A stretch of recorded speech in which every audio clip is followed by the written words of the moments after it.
আসসালামু আলাইকুম রহমতুল্লাহ। শুক্রিয়া মহান রব্বুল আলমীর কাছে, যিনি আমাদেরকে আজকের এই নতুন আলোচনায় হাজির করেছেন। আলহামদুলিল্লাহ, যে আমরা 47তম বিসিএস প্রিলি প্রস্তুতির দ্বিতীয় ক্লাসে হাজির হয়েছি। আজকের আলোচ্য বিষয় হচ্ছে নাউন। এর আগের ক্লাসটিতেও নাউন নিয়ে আলোচনা করা হয়েছে। যারা আপনার ক্লাসটি করেনি, তারা পূর্বের ক্লাসটি দেখে এই ক্লাসটিতে যুক্ত হবেন, কেননা পূর্বে যে আলোচনা করা হয়েছে তারই ধারাবাহিকতায় আজকের এই ক্লাসটি। ইনশাল্লাহ এরপরে যে ক্লাসটি হবে 3 নম্বর ক্লাস, সেই ক্লাসেও নাউন টপিকে থাকবে, কেননা নাউন টপিক এতটা বড় বা এত বিস্তারিতভাবে আলোচনা করতেছি যে 3টি ক্লাস কমপক্ষে লাগবেই। কারণ 3টি ক্লাস না হলে কখনোই নাউন টপিকটি আমি শেষ করতে পারবো না বিসিএস এর জন্য। অন্য অ্যাডমিশনের ক্ষেত্রে হলে আমি একদিনে শেষ করে দেই। অন্যান্য ক্ষেত্রে দেখা যায় যে যতটুকু পর্যন্ত ততটুকু দিলেই এনাফ। বাট বিসিএস এ কি হয়, বিসিএস এ সকল তথ্য জানতে হয়। সকল তথ্য যদি কোনো ক্যান্ডিডেট না জানে, তাহলে সে কিন্তু আবার এক্সাম হলে গিয়ে কোয়েশ্চেন করলে অ্যান্সার করতে পারবে না। এর জন্য বিসিএস এর জন্য সকল তথ্যই জানতে হবে।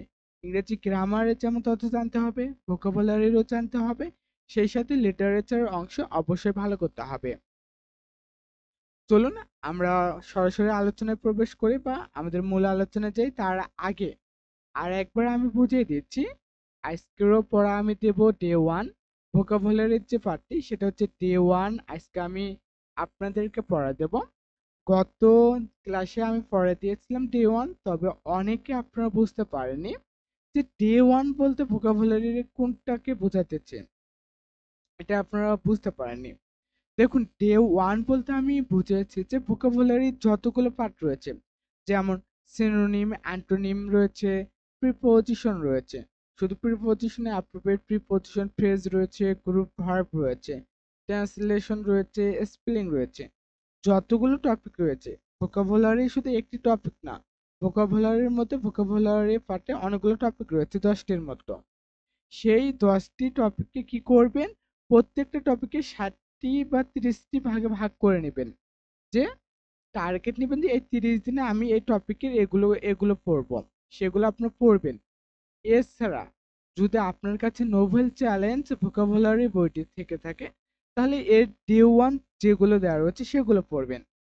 দেখুন, নোভেল চ্যালেঞ্জ বই যেগুলো দেওয়া রয়েছে সেটা হচ্ছে ভোকাবুলারি প্রথমেই দেওয়া রয়েছে। প্রথমে যেটি দেওয়া রয়েছে সিনোনিম দেওয়া রয়েছে। সিনোনিম জাস্ট এই অল্প একটু দেওয়া রয়েছে আপনাদেরকে, কেননা যেহেতু আমরা 30 দিন বা 7 দিন একটি টার্গেট নিচ্ছি, সেই 30 দিন বা 7 দিনের মধ্যে ইনশাল্লাহ আমাদের ভোকাবুলারি বেশিরভাগগুলোই শেষ করা যাবে। সো এখানে সিনোনিম দেওয়া রয়েছে দুটিতে, এগুলো আপনারা জাস্ট পড়ে নেবেন। এটা গেল হচ্ছে ভোকাবুলারি সিনোনিমের পার্টটি। অ্যান্টোনিম লাগবে না প্রথম দিনে। এরপরে দেখুন যেটি রয়েছে সেটা হচ্ছে ডে 1-এ, এরপর রয়েছে স্পেলিং। কেননা স্পেলিং এতটাই গুরুত্বপূর্ণ, সকল চাকরির পরীক্ষায় কিন্তু এই স্পেলিং থেকে কোশ্চেন থাকবেই। শুধু বিসিএস না, যারা আপনারা অন্যান্য জবের প্রিপারেশন নিচ্ছেন তাদের জন্যও এটি লাগবে। এখন একটি কথা প্রসঙ্গক্রমে এসে যাচ্ছে, তা হচ্ছে কোটা আন্দোলন এবং আপনাদের প্রশ্ন ফাঁস। দেখুন, প্রশ্নপাত যেহেতু হয়েছে সেহেতু 46তম বিসিএস এক্সামটা আমার মতে যদি আপনি বলেন, তাহলে আমি বলবো অবশ্যই এটা বাতিল করার যোগ্য। এছাড়া যারা কর্তা রয়েছে তারা বাতিল করবে কিনা এটা তারা ভালো জানে। আমি এখান থেকে বসে থেকে আপনাদেরকে বলতে পারবো না যে 46তম বিসিএস এক্সাম আবার হবে কিনা। তবে নিউজ 24 রিপোর্টটি দেখার পরে আমার যা মনে হয়েছে, তা অবশ্যই বাতিল করার যোগ্য। যদি বাতিল না হয়, তাহলে আমরা ধরে নিতে পারি যে বাংলাদেশের প্রেক্ষাপটে পিএসসির উপর যে আস্থাটুকু মানুষের ছিল, চাকরি প্রত্যাশীদের ছিল, সেটুকু কখনোই পূরণ হবে না। নিউজ 24 যেভাবে রিপোর্ট করেছে, আপনারাও হয়তো বা অনেকে দেখেছেন বা বেশিরভাগ জনে দেখেছেন, যারা দেখেননি দেখতে পারেন। সেই সাথে কোটা আন্দোলনের যে বিষয়টি, এখানেও আপনাদের যোগ হওয়ার জন্য আমি আহ, বলবো, কেননা কোটার বিরুদ্ধে যদি আপনি আন্দোলন না করেন, তাহলে চাকরির ক্ষেত্রে যে আপনি পিছিয়ে পড়বেন। আপনার পিছিয়ে পড়ার কারণে দেখবেন যে যাদের কোটা রয়েছে তারা এগিয়ে যাবে, অযোগ্য লোকরাই শাসন করবে দেশটাকে। এর জন্য আমি বলবো কোটা আন্দোলনে আপনাদেরকে যোগ হতে হবে। এটা যৌক্তিক নাকি অযৌক্তিক এ বিষয় নিয়ে আমি কথা বলছি না। তবে এটা 100% আমার মতের দিক থেকে যৌক্তিক, আমি এটা বলতে পারি। একজন স্টুডেন্ট সারা বছর পড়াশোনা করার পরও যদি রেলের মতো জায়গায় 100 জনের মধ্যে শুধু 12 জনকে নেয়, যা এছাড়া যদি 88 জন কোটার মাধ্যমে যুক্ত হতে পারে সেই জায়গায়, তাহলে আমি বলবো এদেশে পড়াশোনা করে কোনো লাভ হবে না তাহলে। এর জন্য যদি আপনি আপনার ভালো চান তাহলে কোটা আন্দোলনে আপনি যুক্ত হবেন। তাহলেই দেখবেন যে কোনো না কোনো একটা সুরাহা হবেই। কোটা আন্দোলন যেহেতু চলতেছে, এটা কোনো না কোনো একটা সুরাহা হবে। হয়তো কোটা কমবে। বিসিএস এর মতো পরীক্ষায় এই সিস্টেমে 56% কোটা রয়েছে। এই 56% কোটা ব্যতীত আপনি পাচ্ছেন মাত্র 40% কোটা, বা মেধাবীরা পাচ্ছে 40%। সেখানে মেধাবী কতজন রয়েছে আপনি একবার ভেবে দেখুন। সেই সাথে আবার প্রশ্ন ফাঁস রয়েছে। এর জন্য বলবো এমন ভাবে পড়াশোনা করেন যেন প্রশ্ন ফাঁস কোটা ব্যতীত আপনি একটা সিট লাভ করতে পারেন। এটুকু বলবো, দিনের বেলায় আপনি আন্দোলন করেন, রাত্রে জাস্ট একটু পড়াশোনা করেন। কেননা পড়াশোনার যদি কন্টিনিউ না করেন একসময় দেখবেন যে পড়াশোনাটা আপনার ধীরে ধীরে সরে যাচ্ছে। 7 দিন, 14 দিন, 15 দিন পড়াশোনা না করলে দেখবেন যে পড়ার টেবিলে বসতে 2-3 দিন এক্সট্রা টাইম আপনার লাগতেছে। এর জন্য একটু অল্প সময় হলে পড়ুন এবং কোটা আন্দোলন, প্রশ্ন ফাঁস নিয়ে একটু কথা বলুন। সজাগ দৃষ্টি অবশ্যই রাখবেন। আর কোটা আন্দোলনে আপনারা যারা যেখানে রয়েছেন সেখান থেকে যুক্ত হবেন। দেখুন, ভোকাবুলারির যে পড়াটুকু আমি দিচ্ছিলাম, এতক্ষণ একটু অন্য বিষয় নিয়ে কথা বলছিলাম, আন্তরিকভাবে দুঃখ প্রকাশ করছি। স্পেলিংটা পড়বেন। এরপরে আমি যা বলবো তা হচ্ছে অ্যাপ্রোপ্রিয়েট প্রিপজিশন। যদি নোবেল চ্যালেঞ্জ বই থেকে পড়েন তাহলে আলহামদুলিল্লাহ। এছাড়া যে নোবেল চ্যালেঞ্জ বইটা আপনার কাছে না থেকে থাকে, তাহলে আপনার হাতে যে বইটি রয়েছে সেখান থেকে ভাগ করে নিয়ে পড়া শুরু করে দেন। দেখুন, অ্যাপ্রোপ্রিয়েট প্রিপজিশন দেওয়া রয়েছে, এরপর ফ্রেজ রয়েছে। এই ফ্রেজগুলো জাস্ট অল্প করে দেওয়া রয়েছে, কেননা আমরা 30 দিন অথবা 7 দিনের মধ্যে শেষ করতে পারবেন। এখানে 30 দিনের একটা প্যাকেজ দেওয়া রয়েছে নোবেল চ্যালেঞ্জ বইটিতে। এরপরে দেখুন, গ্রুপ ভার্ব আপনারা পড়বেন। আর এই গ্রুপ ভার্ব কিন্তু সবচেয়ে কঠিন টপিকের মধ্যে একটি। গ্রুপ ভার্ব যতই পড়েন না কেন মনে থাকতে চায় না। মনে থাকতে না চাওয়ার কারণ হচ্ছে যত রিভিশন কম দেন।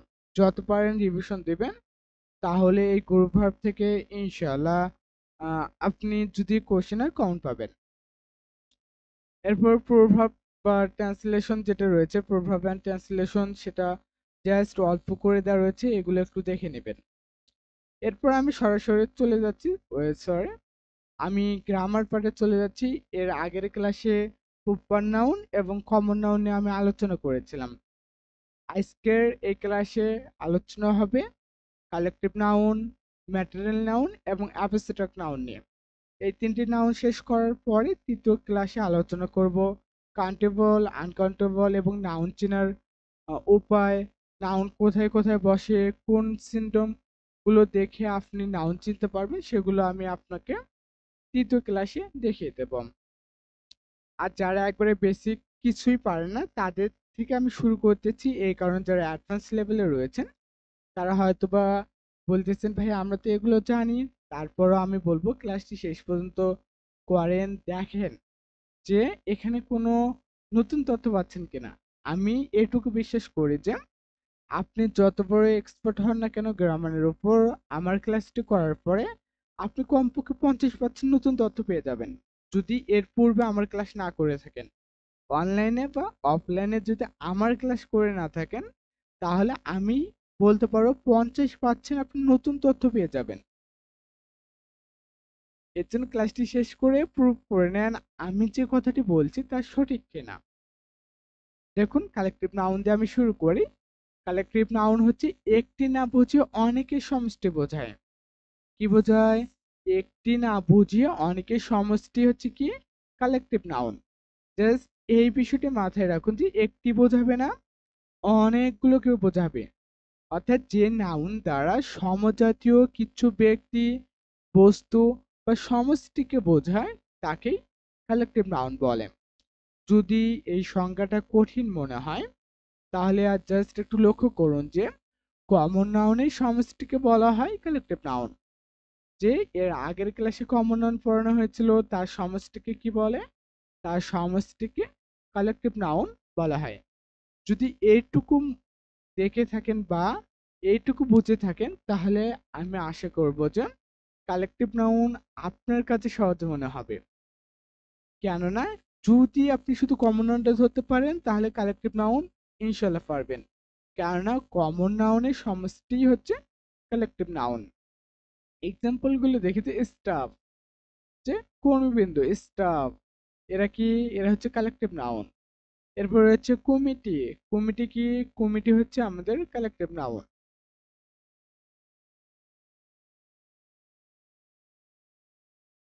দেখুন, কমিটি কেন কালেকটিভ নাউন? সেটা হচ্ছে কমিটিতে কিন্তু একজন থাকে না, সমষ্টি থাকে। কি থাকে না? একজন থাকে না, এই সমষ্টি থাকে। যেমন একাধিক মেম্বার দ্বারাই কিন্তু একটা কমিটি গঠিত হয়। কি হয়?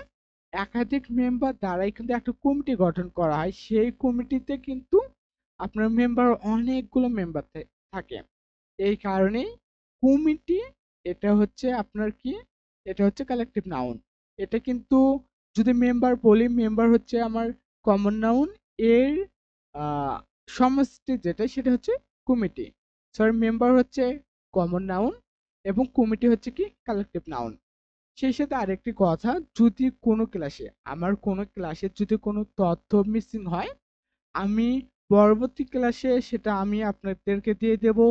যদি কোনো তথ্য ভুল আমি আপনাদেরকে দিয়ে থাকি, তাহলে পরবর্তী ক্লাসে তার কারেকশন করে আমি দেব। আমি মানুষ, আমারও ভুল হতে পারে, কথায় স্লিপ অফ টার্ন হতে পারে। এই কারণে দুই একটা যদি মিস্টেক হয়, আমার জানা মতো আমি ভুল করব না। যদি কোনো কারণে মিস্টেক হয়, আমি যদি ভুল করে থাকি, সেটা আমি পরবর্তী ক্লাসে আপনাদেরকে কালেকশন করে দিয়ে দেব প্রথমেই, যে এই তথ্যটা পূর্বের ক্লাসে ভুল ছিল, এই তথ্যটা জাস্ট একটু সমাধান করে নেন। আমি এটা ইনশাল্লাহ আপনাদেরকে, আমি এইটুকু নিশ্চয়তা দিতে পারি যে আমার ভুলগুলো আমি ধরে আপনাদেরকে পরবর্তী ক্লাসে দিয়ে দেব। এখন দেখুন যে এরপর হচ্ছে গভর্নমেন্ট। গভর্নমেন্ট কি? সরকার। এটা কিন্তু একটা সমষ্টি। গভর্নমেন্টটা কি? সমষ্টি। এটা একজন দ্বারা হয় না, এটা অনেকের সমষ্টি নিয়ে একটা সরকার গঠিত হয়। এটা আশা করি বুঝতে পারছি। আর কমন নাউন কি পড়েছিলাম? সেটা হচ্ছে কোনো ব্যক্তি, বস্তু, স্থানের নাম বোঝায় না, সেটা হচ্ছে এক জাতি সকলকেই বোঝায়। আর কালেকটিভ নাউন কি পড়লাম?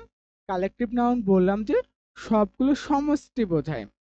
জাস্ট এখানে একটু আপনাদেরকে ঝামেলা হতে পারে কি, কমন নাউনটা হচ্ছে এক জাতীয় সকল কিছু, আর কালেকটিভ নাউন হচ্ছে সমষ্টি, সকল কিছু সমষ্টিকে বোঝায়। একটু পর বিস্তারিত আলোচনা হবে, দেখুন। এরপর হচ্ছে ক্রাউড, ভিড়, পাবলিক, অডিয়েন্স, অর্কেস্ট্রা। অর্কেস্ট্রা আপনি হয়তো বুঝবেন না, সেটা হচ্ছে যদি ইংলিশ কোনো মুভি দেখে থাকেন, সেখানে দেখবেন যে অনেকগুলো লোক থাকে। কার হাতে পিয়ানো থাকে, অনেকের হাতে, আর একজন হচ্ছে আপনাদেরকে দিক নির্দেশনা দেয়, সেটা কি? অর্কেস্ট্রা পড়ে। জাস্ট যেগুলো রয়েছে সেগুলো দেখে নেবেন। এখানে ইম্পর্টেন্ট হচ্ছে জুরি। জুরি হচ্ছে নির্ণায়ক সভা।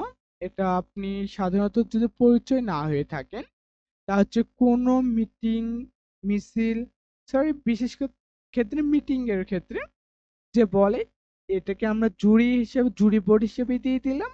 এনারা কোথাও গিয়ে সিদ্ধান্ত নিয়ে আসবে, সেই সিদ্ধান্তটা তারা জানাবে।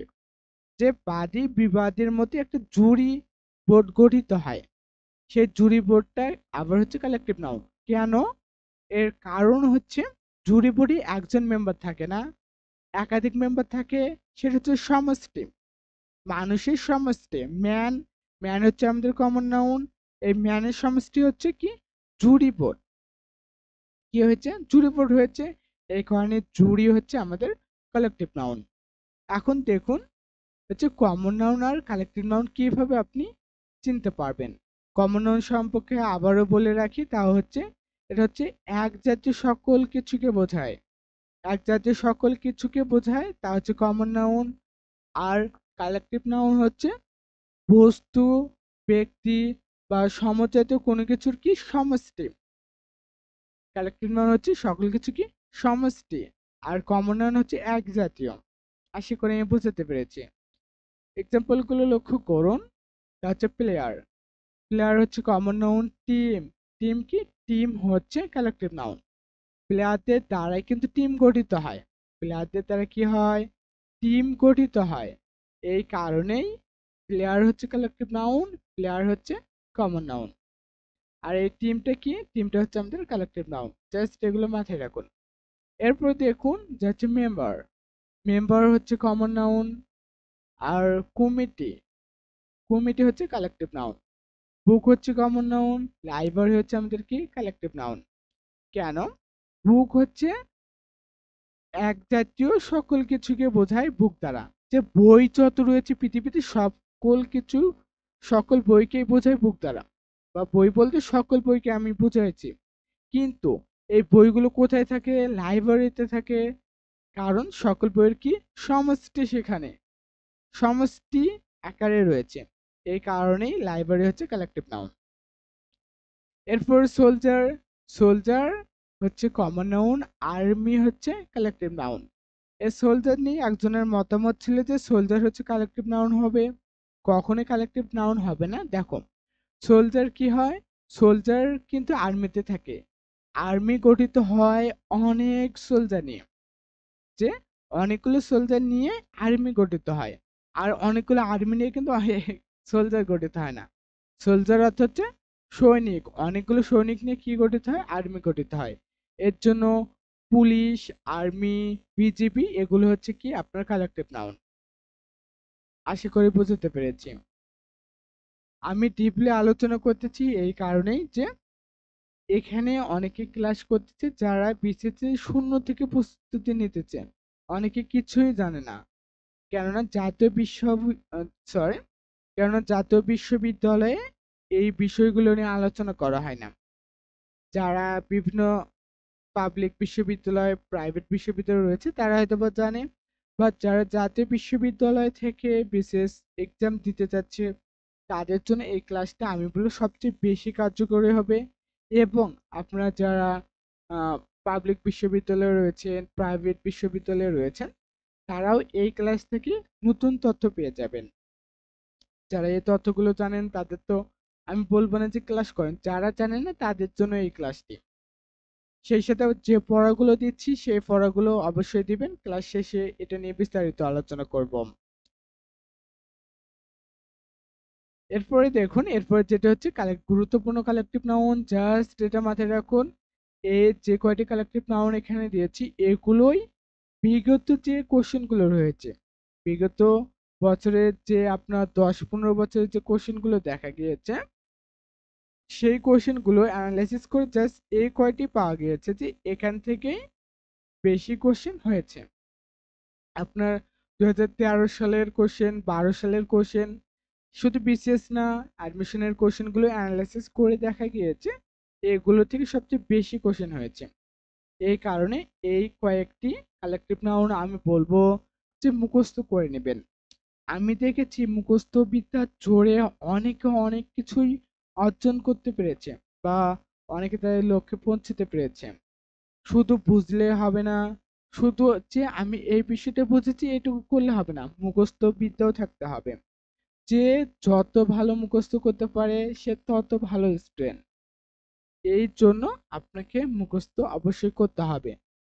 খুব বেশি কিন্তু মুখস্থ পড়া দিচ্ছি না, যেগুলো লাগবে সেগুলোই মুখস্থ পড়া আমি দিচ্ছি। জাস্ট এগুলোর পরে কি, এগুলোর পরে দেখুন এখন আমি আপনাকে টেস্ট দিই দুটি। যদি টেস্টে অ্যান্সার করতে পারেন তাহলে আমি বলবো যে ইনশাল্লাহ আপনি ভালো কিছু করতে পারবেন। যে আমি জাস্ট প্রথম নাম্বার যে কোশ্চেনটি দিচ্ছি তা হচ্ছে what kind of noun is, noun is দিচ্ছি হচ্ছে ক্যাটেল। ক্যাটেল, জাস্ট আপনি কি করবেন এখানে অ্যান্সার করবেন। জাস্ট আমি দুটি অপশন দিচ্ছি আপনাকে, দুটো অপশন দিচ্ছি। এটা কি আপনার প্রপার নাউন, প্রপার নাউন, নাকি এটা হচ্ছে আপনার কালেকটিভ নাউন? জাস্ট দুটি অপশন দিয়েছি এখানে। আপনারা যারা রয়েছেন তারা অনেকে বলতে পারেন, ভাই আপনি যেহেতু কালেকটিভ নাউন পড়াতে চান সেহেতু এটা হচ্ছে কালেকটিভ নাউন অবশ্যই হবে। তবে এইভাবে কেউ যদি অ্যান্সার করেন আমি খুশি হব না। এটা বুঝে অ্যান্সার করতে হবে। কি করতে হবে? বুঝে অ্যান্সার করতে হবে। আর যে কোশ্চেনটি দিয়েছি ক্যাটেল, এটা কোন নাউন? এটা আবলবিত বনিতা সকলেই অ্যান্সার করতে পারবে। কেননা এটার যদি কোশ্চেনটি কেউ লক্ষ্য করে সেটা হচ্ছে এখানে যা রয়েছে কালেক্টিভ নাউন যেগুলো দিয়েছি গুরুত্বপূর্ণ কালেক্টিভ নাউন, এটা দেখে এমন যে উদ্দীপক দেখে নিচের কোশ্চেনটির অ্যান্সার করো, জাস্ট এরকম ব্যাপার। সো এটা অবশ্যই কি হবে? কালেক্টিভ নাউন হবে। আর ক্যাটেল অর্থ হচ্ছে ভিড়। ক্যাটেল অর্থ কি? ক্যাটেল অর্থ হচ্ছে ভিড়। সো ভিড় কি? ভিড় কিন্তু একজন দ্বারা সংগঠিত হয় না, অনেকের সমষ্টি লাগে। আর এই সমষ্টি কি? সমষ্টি অর্থটাই হচ্ছে ক্যাটেল। এই কারণে ক্যাটেল কি? ক্যাটেল হচ্ছে কালেকটিভ নাউন। আশা করি আমি বুঝাতে পেরেছি। এরপরে আমি আরেকটি কোশ্চেন আপনাকে দেই, সেটা হচ্ছে হার্ট। জাস্ট ওয়েট করে, জাস্ট আমি উপরে একটু কপি করে দিচ্ছি। কি করতেছি? এটা আমি একটু কপি করে দিচ্ছি, জাস্ট ওয়েট করুন। আর এই ক্যাটেলের জায়গায় আমি দিচ্ছি হচ্ছে ফ্যামিলি দিচ্ছি। কি দিচ্ছি? ফ্যামিলি দিচ্ছি। এখন এখানে আমি দুটি অপশন দেবো এবার। দুটি অপশন দিচ্ছি, দেখুন। একটা দিচ্ছি হচ্ছে কমন নাউন। কি? Common noun. আর ২ নাম্বার অপশনে দিচ্ছি আমি হচ্ছে, এটা হচ্ছে কালেকটিভ নাউন। Collective noun. এখন আপনাদের মনে কোশ্চেনের উদয় হতে পারে যে ভাই এটা কি হতে পারে? বুঝতেছি না। জাস্ট ওয়েট করুন, আমি আপনাকে বুঝিয়ে দেব। আর আপনাকে বুঝিয়ে দেওয়ার জন্য আমি এখানে ক্লাসটি নিচ্ছি। যে what kind of noun is, এটা কোন নাউন? ফ্যামিলি দেওয়া রয়েছে, ফ্যামিলি কোন নাউন? কমন নাউন হবে নাকি কালেকটিভ নাউন হবে? যারা ক্লাসটি বুঝেছেন, সংজ্ঞা বুঝেছেন, তারা অ্যান্সার করতে পারবেন। আর যারা অ্যান্সার করতে পারবেন না তারা অবশ্যই ক্লাসে অমনোযোগী ছিলেন। এই কারণে হয়তো বা ক্লাসটি আপনি বা এই কোশ্চেনে অ্যান্সার করতে পারবেন না। এই কোশ্চেনের অ্যান্সার হচ্ছে কালেকটিভ নাউন। কেন কালেকটিভ নাউন হলো সেটা আমি ব্যাখ্যা করি। দেখুন, ফ্যামিলিতে মেম্বার কয়জন থাকে? ফ্যামিলিতে কয়জন মেম্বার থাকে? নিশ্চয়ই একজন মেম্বার দিয়ে কখনো একটি ফ্যামিলি হতে পারে না। কমিটির মতো যে মেম্বার হচ্ছে কমন নাউন, কিন্তু একাধিক মেম্বার নিয়ে গঠিত হয় হচ্ছে ফ্যামিলি। একাধিক মেম্বার নিয়ে গঠিত হয় ফ্যামিলি। এই কারণে এটা কি বোঝাচ্ছে? সমষ্টি বোঝাচ্ছে। ফ্যামিলি কি বোঝায়? সমষ্টিগত একটি অর্থ দেয়। এর জন্য এটা হচ্ছে কালেকটিভ নাউন। কি এটা কি? এটা হচ্ছে কালেকটিভ নাউন। আশা করি আমি বুঝাতে পেরেছি। এরপরে দেখুন, এগুলো হচ্ছে জাস্ট বেসিক তথ্য গেল, বা এগুলো থেকে কোশ্চেন আসতেও দেখা যায়। এরপরে যেটি জানতে হবে সেটা হচ্ছে কিছু কালেকটিভ নাউন রয়েছে যেগুলো ফ্রেজ হিসেবে দেখা যায়। গুরুত্বপূর্ণ কিছু কালেকটিভ নাউন নিম্নে দেওয়া হলো। যে জাস্ট এই কয়টি আমি দিয়েছি, এর বাইরেও আপনার হাতে যে বইটি রয়েছে, আপনার হাতে যে বইটি রয়েছে সেখান থেকে আপনি কালেকটিভ নাউনের ফ্রেজগুলো দেখে নিতে পারেন যে এই ফ্রেজগুলো দিয়ে আপনাদের অনেক ক্ষেত্রে কোশ্চেন হয় যে কালেকটিভ নাউনের কিছু ফ্রেজ রয়েছে। এই ফ্রেজগুলো কি করবেন আপনি? এই ফ্রেজগুলো আপনি জাস্ট মুখস্থ করে নেবেন। এগুলো অবশ্যই মুখস্থ করে নেবেন। জাস্ট এটা আমি দেখা যাচ্ছে না, এটা পেরে যাবেন যে মুখস্থের বিষয়টা মুখস্থ করে নেবেন এবং কোশ্চেনগুলো অ্যানালাইসিস করবেন যে কিভাবে কোশ্চেনগুলো হয়েছিল। মনে রাখার যে বিষয়টি সেটা হচ্ছে কালেকটিভ নাউন সর্বদা সিঙ্গুলার হয়। আর এই তথ্য কণিকা যেগুলো দিচ্ছি বা মনে রাখতে যেগুলো বলতেছি এগুলো মুখস্থ করে নেবেন। কেননা যে তথ্যগুলো আমি দিচ্ছি এই তথ্যগুলো বেশি আপনার জন্য গুরুত্বপূর্ণ। এই তথ্যগুলো মাথায় না রাখলে অন্যান্য যে টপিকগুলো রয়েছে সেখানে যে আপনি ঝামেলায় ফেলবেন, কারেকশনে যা ভুল করবেন ইনশাআল্লাহ, যদি এই তথ্যগুলো না জানেন। আর আমি আশা করব যারা ক্লাস করে কেউ কখনো ভুল করবে না বা কেউ অমনোযোগী নয়। দেখুন, কালেকটিভ নাউন সর্বদা কি হয়? সিঙ্গুলার হয়। এক্সাম্পল রয়েছে, দেখে নেবেন যে কালেকটিভ নাউনের ভার্ব সিঙ্গুলার হয়। কালেকটিভ নাউন দ্বারা মূলত মানব গোষ্ঠীকে বোঝায় এবং কালেকটিভ নাউন প্লুরাল হয় না। প্লুরাল না হওয়া মানে অলওয়েজ সিঙ্গুলার। কালেকটিভ নাউন কি? Always singular. এর সঙ্গে এস বাই এস কখনোই যোগ করা যাবে না। কোনো কালেকটিভ নাউনের সঙ্গে কখনোই এস বাই এস যুক্ত করা যাবে না। তবে যদি হয় তাহলে কালেকটিভ নাউনটি কি হয়? কমন নাউনে পরিণত হয়। যে যদি কালেকটিভ নাউনটি কখনো প্লুরাল হয় তাহলে তা কমন নাউনে রূপান্তরিত হয়। তখন আর সেই কালেকটিভ নাউনটি কালেকটিভ নাউন থাকে না, সেটি কমন নাউন হয়ে যায়। এরপর যে তথ্যটি লাগবে সেটা হচ্ছে নাউন অফ মাল্টিটিউড। এটা হচ্ছে কালেকটিভ নাউনের একটি অংশ।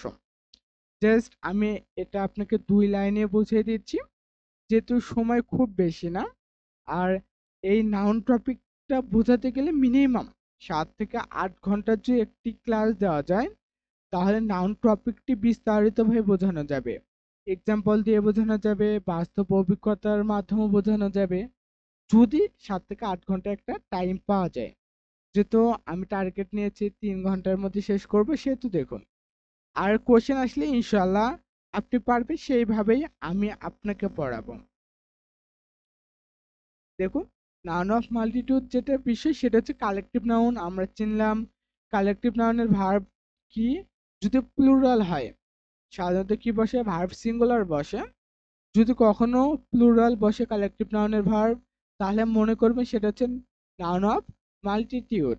নাউন অফ মাল্টিটিউড সেটা কখনোই কিন্তু কালেকটিভ নাউন না। আর কালেকটিভ নাউন হলে কি হবে? ভার্ব সিঙ্গুলার হবে, তখন সেটা কালেকটিভ নাউন হয়ে যাবে। জাস্ট এই তথ্যটুকু, এক্সাম্পল এখানে দুটি দেওয়া রয়েছে, আপনি এই দুটি এক্সাম্পল দেখে নিতে পারেন। যে ভার্ব যদি সিঙ্গুলার হয়, ভার্ব যদি সিঙ্গুলার হয় তাহলে কি হবে? ওই যে কালেকটিভ নাউনটি রয়েছে তার জুড়ি, জুড়ি অবশ্যই কি হবে? আপনার কালেকটিভ নাউন হবে। আর যখন ভার্ব হচ্ছে আপনার সিঙ্গুলার হবে, সরি প্লুরাল হবে, তখন সেটা হবে নাউন অফ মাল্টিটিউড। আশা করি বুঝতে পারছি। অবশ্যই এই তথ্যকণিকা বা শর্টকাটটি মাথায় রাখবেন আপনারা, যে কালেকটিভ নাউনের পর যদি ভার্ব প্লুরাল হয় তাহলে নাউন অফ মাল্টিটিউড, আর যদি কালেকটিভ নাউনের পর যে ভার্ব সিঙ্গুলার হয় তাহলে তা হচ্ছে কালেকটিভ নাউনই হবে। জাস্ট এখানে কি, এরপরে বিভিন্ন প্রতিযোগিতামূলক পরীক্ষায় যে কোশ্চেনগুলো এসেছিল, তো সেগুলো একটু দেখে নেবেন। জাস্ট আমি সংক্ষেপে বুঝিয়ে দিচ্ছি যে এখানে আন্ডারলাইন করা রয়েছে জুরির নিচে। জুরি কোন নাউন? সেটা আমরা একটু আগে পড়লাম, যে জুরির পর কোন ভার্বটি রয়েছে। জুরির পর কোন ভার্বটি রয়েছে? প্লুরাল ভার্ব নাকি সিঙ্গুলার ভার্ব? যে প্লুরাল ভার্ব থাকে তখন সেটা হবে নাউন অফ মাল্টিটিউড, আর যখন সিঙ্গুলার ভার্ব থাকবে তখন তা হবে কালেকটিভ নাউন। আর কালেকটিভ নাউন, যে কালেকটিভ নাউনগুলো বেশি আসে সেগুলো আমি এখানে দিয়েছি। এই কয়েকটি কালেকটিভ নাউন অবশ্যই মুখস্থ করে নেবেন। দেখুন, জাস্ট এগুলো কি করে নেন? মুখস্থ করে নেন। সরি, যে কোশ্চেন এটা হচ্ছে আমাদের অ্যান্সার হবে কালেকটিভ নাউন। এরপর হচ্ছে what kind of noun is cattle? Cattle একটু আগে পড়ালাম যে ক্যাটেল হচ্ছে কালেকটিভ নাউন। এরপর হচ্ছে the crowd was very big. The crowd was very big. এখানে ক্রাউডের নিচে আন্ডারলাইন করে বলতেছে এটা কোন নাউন? এটা হচ্ছে কালেকটিভ নাউন। আর এটা কেন কালেকটিভ নাউন? জাস্ট আমি কিছু গুরুত্বপূর্ণ কালেকটিভ নাউন দিয়েছি, সেগুলো দেখে নেবেন। আর অবশ্যই ক্রাউড অর্থ কি বোঝায়? আপনার ক্রাউড, ক্রাউড অর্থ ভিড় বোঝায়। ক্রাউড অর্থ কি? ভিড় বোঝায়। আশা করি আমি বুঝাতে পেরেছি যে ক্রাউড অর্থ আপনাকে ভিড় বোঝায়। আর ভিড় হলে কি হবে? অনেকের সমষ্টি হবে, আর সমষ্টি হওয়ার কারণে এটা হচ্ছে কালেকটিভ নাউন। আর এখানে ক্যাটেল, আমি জাস্ট ওয়েট করেন দেখতেছি ক্যাটেল আমি দিয়েছি কিনা কোথাও। হ্যাঁ, ক্যাটেল দেওয়া রয়েছে, এখানে ক্যাটেল দেওয়া রয়েছে, জাস্ট এগুলো একটু দেখে নেবেন। এরপরে আসতে হচ্ছে ম্যাটেরিয়াল নাউন। আমি খুব বেশি কথা বলবো না ম্যাটেরিয়াল নাউন নিয়ে, কেননা কালেকটিভ নাউন নিয়েই অনেক বেশি দীর্ঘ আলোচনা হয়েছে, যে সংক্ষেপে বুঝিয়ে দেব। যারা বেসিক কিছুই জানে না তারা বুঝবে, আর যারা একটু জানে তারাও ইনশাল্লাহ এখান থেকে আপনার একটি প্রপার ধারণা পাবে। এরপর দেখুন, সেটা হচ্ছে আপনার যে সকল যা দ্বারা কোনো বস্তু ধাতু উপাদানকে বোঝায় তা ম্যাটেরিয়াল নাউন। যে এই পৃথিবীতে যত বস্তু রয়েছে, যত ধাতু রয়েছে, সকলেই হচ্ছে আপনার ম্যাটেরিয়াল নাউন। যে আপনি বলতে পারেন আয়রন, আয়রন ম্যাটেরিয়াল নাউন। যদি বলেন ওয়াটার, ওয়াটার হচ্ছে আপনার ম্যাটেরিয়াল নাউন।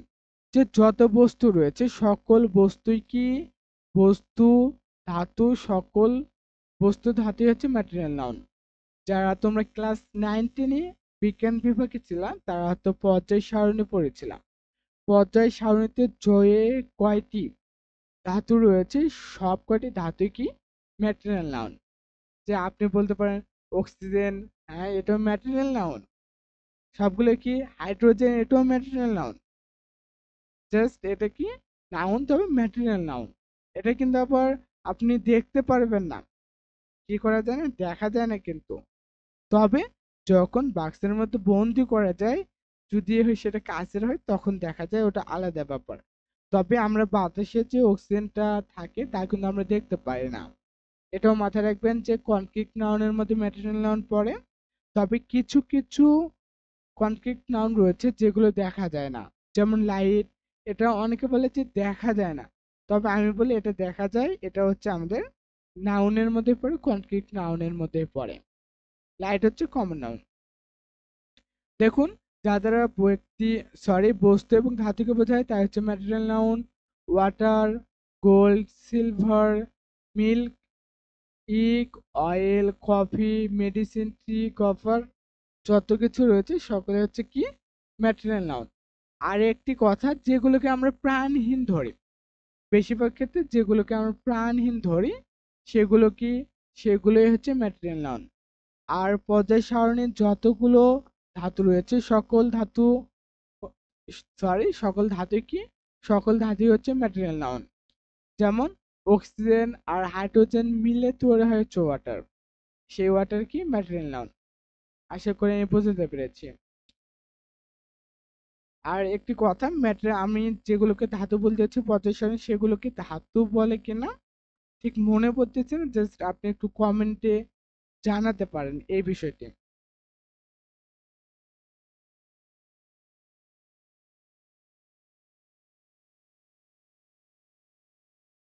এরপরে দেখুন যে ম্যাটেরিয়াল নাউন সম্পর্কে যে তথ্য কণিকা বা মনে রাখার যে বিষয়টি, এটাই সবচেয়ে গুরুত্বপূর্ণ।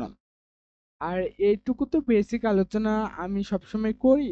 তবে এই তথ্যগুলো সব জায়গায় দেওয়া হয় না, শুধুমাত্র বিসিএস, অ্যাডমিশন টেস্ট বা আদার্স কিছু জায়গায় আমি এই তথ্যগুলো দিয়ে থাকি। সকল জায়গায় কিন্তু এগুলো লাগে না বেসিক পড়ানোর ক্ষেত্রে। এটাই শুধু বেসিক না, অ্যাডভান্স লেভেলের পর্যন্ত আমি পড়িয়ে দিচ্ছি আপনাকে। যে ম্যাটেরিয়াল নাউন সমূহকে সংখ্যা দ্বারা গণনা করা যায় না, কিন্তু একক হিসেবে পরিমাপ করা যায়। যেমন diamond, gold, iron, water, oil, rice, paper, milk. এগুলো কি, এগুলোকে সাধারণত গণনা করা যায় না, তবে একক হিসেবে পরিমাপ করা হয়। আমরা চাইলে কিন্তু ডায়মন্ডকে কি করতে পারি, গণনা করতে পারি যে এতটি ডায়মন্ড রয়েছে। কিন্তু ডায়মন্ড যখন কেনা হয় তখন কিন্তু কেউ বলে না যে এই ডায়মন্ডটি দেন, বা গনে গনে কেউ কেনে না, কেনে একক হিসেবে। ডায়মন্ডের কি একক হিসেবে কেনে। যেমন গোল্ড যখন কেউ কেনে, স্বর্ণ, তখন কিন্তু গনে গনে কেনে না, তখন কিন্তু 1 ভরি 2 ভরি, এটা হচ্ছে একক।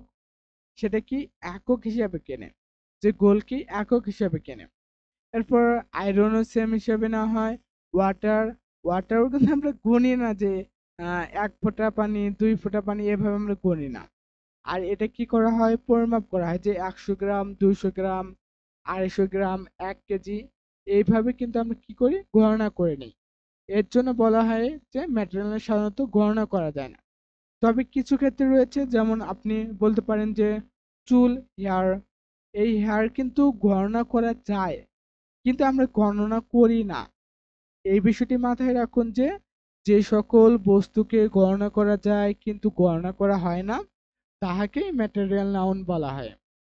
তাকে কি বলা হয়, ম্যাটেরিয়াল নাউন বলা হয়। এরপর দেখুন যে ম্যাটেরিয়াল নাউনের সাবজেক্ট ভার্ব সিঙ্গুলার হবে। ম্যাটেরিয়াল নাউনের কি হবে, সাবজেক্ট এবং ভার্ব সিঙ্গুলার হবে। ম্যাটেরিয়াল নাউন সর্বদা সিঙ্গুলার, ম্যাটেরিয়াল নাউন প্লুরাল হয়ে তা কমন নাউন হয়ে যায়। যেমন ওয়াটার্স এর যুক্ত হচ্ছে পেপার থেকে পেপারস, এটা কি কমন নাউন এই দুটি। আর একটি কথা বলে রাখি, যারা আপনার ক্লাস করেছেন তারা দেখবেন যে proper noun, common noun, material noun, collective noun এগুলো কি যদি প্লুরাল হয় বেশিরভাগ ক্ষেত্রে কি হয়ে যায় কমন নাউন হয়ে যায়। জাস্ট যতগুলো প্লুরাল পারবেন তার সবগুলো কি সবগুলো কমন নাউন হয়ে যাবে।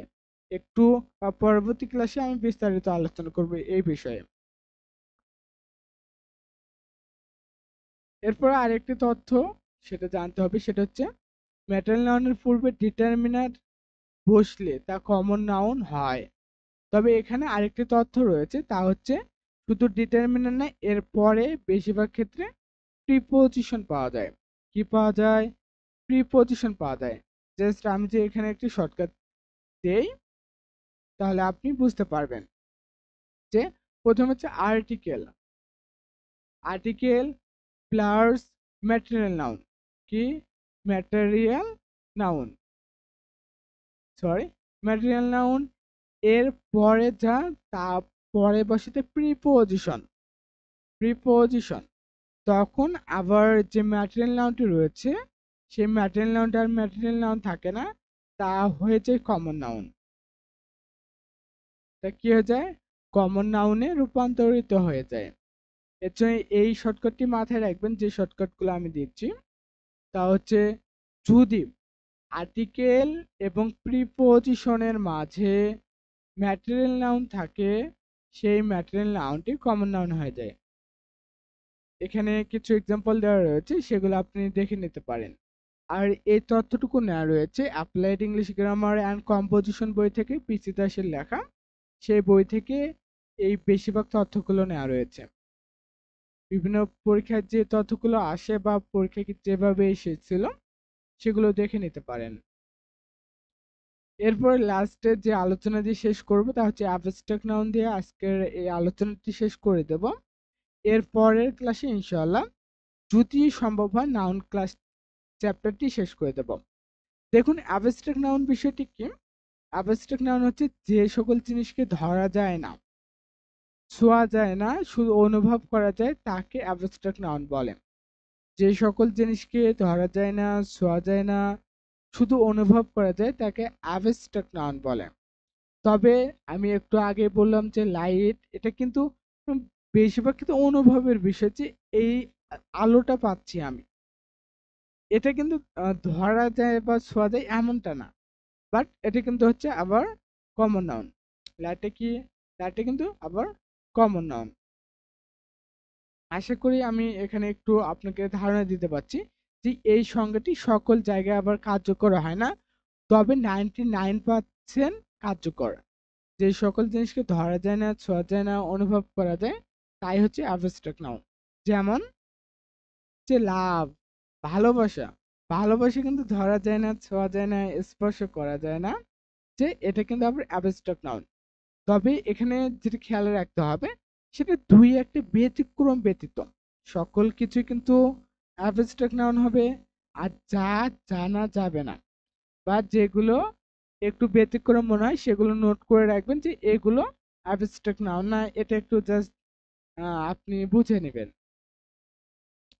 আর লাইটের যে বিষয়টি বললাম এটা কিন্তু আবার দেখা যায়, এই কারণে সেটা আবার কিন্তু কনক্রিট নাউন। হেট, অত ঘৃণা করা, ঘৃণা করা কিন্তু আবার আমরা ধরতে পারি না বা অনুভব করতে শুধু পারি যে ও আমাকে ঘৃণা করতেছে, আমি ওকে ঘৃণা করতেছি। এখানে এটা হচ্ছে অ্যাবস্ট্রাক্ট নাউন। এরপর অনেস্টি, এটা একটু দেখুন যে অনেস্টি সততা, জাস্ট যেগুলো ইম্পর্টেন্ট সেগুলো দিচ্ছি, যে সততা ধরা দেয় না, ছোঁয়া যায় না। বিউটি, যেগুলো গুরুত্বপূর্ণ সেগুলো আমি একটু আন্ডারলাইন করে বা অন্য রেড কালার করে দিচ্ছি। যে বিউটি, যে সৌন্দর্য, সৌন্দর্য কি ধরা যায় না, ছোঁয়া যায় না, স্পর্শ করা যায় না, তবে অনুভব করা যায়। বিউটিটা কি করা যায়? অনুভব করা যায়।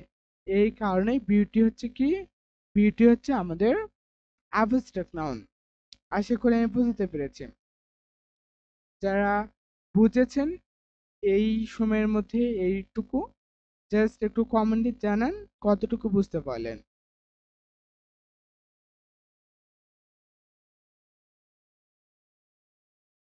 এরপরে দেখুন, এরপরে যে বিষয়টি লক্ষ্য করতে হবে যে সাকসেস এটা দেখতে পারেন, লয়্যালটি দেখতে পারেন, পেইন দেখতে পারেন, ইনফরমেশন দেখতে পারেন, কালচার দেখতে পারেন, ট্রাস্ট দেখতে পারেন। যে বিশ্বাস, বিশ্বাস কি দেখা বা ছোঁয়ার বিষয়? কখনোই না। ফ্রেন্ডশিপ, ড্রিম, নলেজ, যতগুলো আমি দিয়েছি জাস্ট এখানে একটু দেখে নেবেন যে এগুলো হচ্ছে অ্যাবস্ট্রাক্ট নাউন।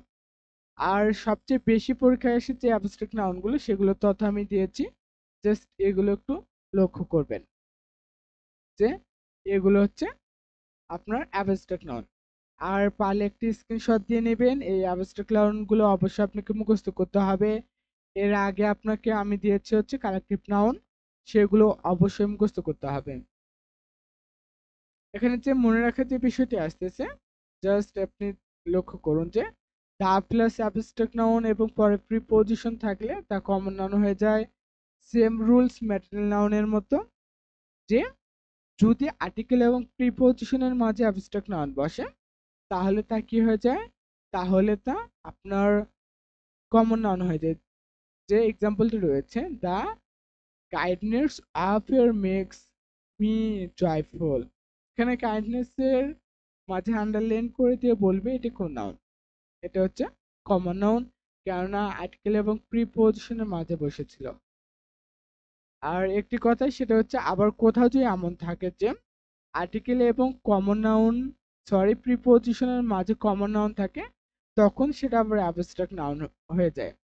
যে এই এক্সাম্পলটি আপনি দেখতে পারেন যে দ্য ফাদার হিম, যে আর লাগবে না এখানে দ্য ফাদার ইন। এই ফাদার বলতে কিন্তু এখানে কি বোঝাচ্ছে জানো? বাবা বোঝায় না, এখানে পিতৃত্ব বোঝাচ্ছে, বাবার সেনোকে বোঝাচ্ছে। এই কারণে এই ফাদার আবার এখানে কি অ্যাবস্ট্রাক্ট নাউন। যে তথ্যগুলো আমি দিলাম এখানে, জাস্ট মনে রাখার বিষয়ের মধ্যে যে তথ্যগুলো দিলাম, এই তথ্যগুলো যদি কেউ মুখস্থ করে ইনশাআল্লাহ সে এখানে প্রো হয়ে উঠবে এই পড়াটিতে। আর সময় সংক্ষেপের কারণে অনেক কিছুই এড়িয়ে যেতে হয়েছে, অনেক তথ্য হয়তো বা রয়েছে যে তথ্যগুলো দেওয়া হয়নি, সেগুলো লাগবে না। আর আপনার হাতে যে বইটি রয়েছে, আমি বলবো যে কোশ্চেনগুলো রয়েছে এই কোশ্চেনগুলো জাস্ট আপনি কি করবেন, এই কোশ্চেনগুলো জাস্ট আপনি যদি একটু অ্যানালাইসিস করেন বা সেই কোশ্চেনগুলো দেখে নেন, তাহলেই এই নাউন সম্পর্কে ডাউট যত রয়েছে ক্লিয়ার হয়ে যাবে। যা পড়ালাম, এছাড়া কোশ্চেন আপনি যখন অ্যানালাইসিস করবেন, কোশ্চেনগুলো সলভ করবেন, তখন দুই একটা ব্যতিক্রম থাকতে পারে। সেই ব্যতিক্রমটা আপনি কোশ্চেন সলভের সময় দেখে নেবেন। আশা করছি তথ্যকণিকা যদি কেউ মুখস্থ করে তার জন্য আর কোনো কোশ্চেন নেই, প্রবলেম দেখা দেবে না। জাস্ট আজকে এই পর্যন্তই, যে অ্যাবস্ট্রাক্ট নাউন পর্যন্ত আজকে পড়া ছিল। আর ভোকাবুলারি পার্টটি নিয়ে আরেকবার কথা বলি, যেটা আমি পড়া দিচ্ছি আপনাদেরকে, তা অবশ্যই আপনি পড়ে নেবেন বা মুখস্থ করে নেবেন। যে ভোকাবুলারি পার্টের যতগুলো টপিক রয়েছে সকলগুলোই আপনি কি করবেন, ভাগ করে নেবেন। ভাগ করে নিয়ে প্রথম দিনের যে পড়াটা সেটা আপনি পড়ে নেবেন। এর পরের ক্লাস থেকে আমি রেগুলার আপনাদেরকে পড়ায় দেবো। আর লিটারেচারের ক্লাসটি, গ্রামার ক্লাস শেষ হওয়ার পর লিটারেচারের ক্লাসটা আমি নেওয়ার চেষ্টা করব। ভালো থাকেন, সুস্থ থাকেন, নভিলটির সাথেই থাকেন। এই অনন্য আয়োজনে, বিসিএস এর এই অনন্য আয়োজনে পড়াশোনা করেন, আপনি আন্দোলন করেন, যাই করেন জাস্ট একটু কি করেন, পড়াশোনাটাও কন্টিনিউ করেন। ভালো থাকেন, সুস্থ থাকেন, নভিলটির সাথেই থাকেন। আসসালামু আলাইকুম আ রহমতুল্লাহ।